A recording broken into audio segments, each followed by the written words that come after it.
Hello everyone.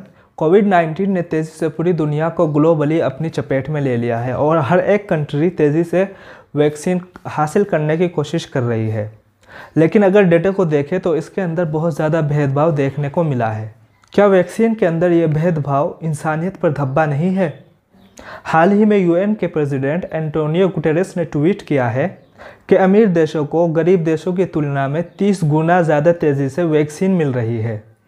Vaccination में ये भेदभाव ना सिर्फ गलत है बल्कि सभी के लिए खतरा भी है। चलो हम इसको अमीर और गरीब कंट्री के रेफरेंस के अंदर देखते हैं। यूएनओ के अकॉर्डिंग अभी तक दुनिया का 75% वैक्सीनेशन सिर्फ 10 कंट्री के अंदर हुआ है और सिर्फ 0.30% वैक्सीनेशन गरीब कंट्री के अंदर हुआ है।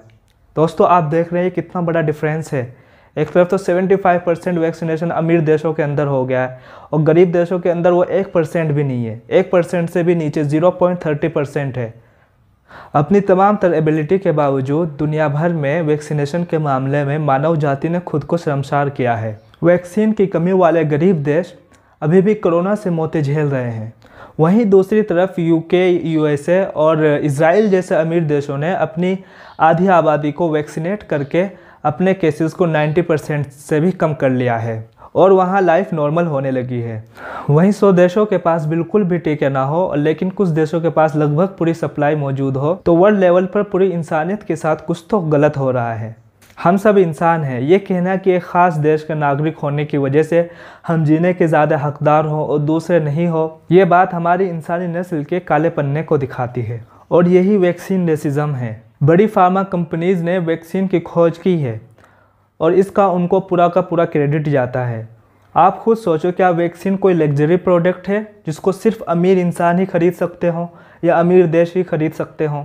इमेजिन करके देखो, अगर स्मॉल पॉक्स और पोलियो का टीका सिर्फ अमीर देशों को दिया जाता तो क्या फिर भी आप इन फार्मा कंपनीज़ और वैक्सीन बनाने वाले साइंटिस्ट की इज्जत करते?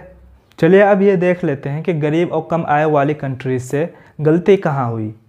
ये कहना गलत नहीं होगा कि कुछ गरीब कंट्रीज़ ने वैक्सीन की प्री ऑर्डरिंग के अंदर कोताही बरती, जिसकी वजह से वो वैक्सीन हासिल करने में पिछड़ गई।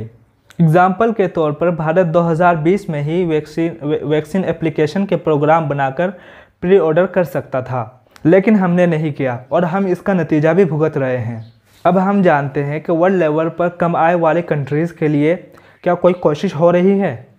वर्ल्ड लेवल पर सिर्फ WHO ही कोशिश कर रहा है और वो है कोवैक्स, जो गरीब देशों को वैक्सीन प्रोवाइड करने का प्रोग्राम है। वो पहले से ही वैक्सीन की कमी का सामना कर रहा है। कई देशों को वैक्सीन का पहला डोज भी नहीं मिला है और ये पूरा का पूरा डिपेंड था सीरम इंस्टीट्यूट ऑफ इंडिया पर।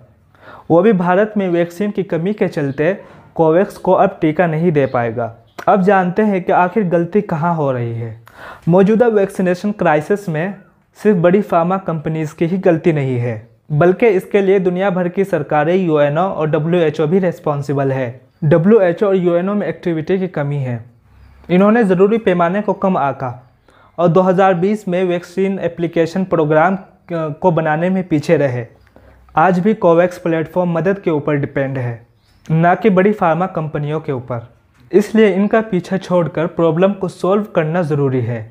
क्या बड़ी फार्मा कंपनी का ऐसे वक्त में बहुत ज़्यादा पैसे कमाने की उम्मीद करना एथिकल रूप में गलत है?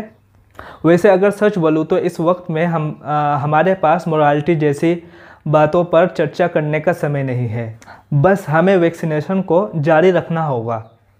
वैसे भी इस सिचुएशन में थोड़ी महंगी वैक्सीन हासिल करने में या थोड़ी महंगी वैक्सीन खरीदने में किसी भी कंट्री की GDP नहीं हिल जाएगी। बहुत हुआ तो बस थोड़ा घाटा हो सकता है, वो घाटा आसानी से बाद में रिकवर भी हो सकता है। लेकिन मानव जाति को इस समय खुद को संभालने की ज़्यादा ज़रूरत है, वरना कोई उम्मीद नहीं की जा सकती कि अगले 3 सालों में भी वैक्सीनेशन पूरे वर्ल्ड का हो पाएगा या नहीं।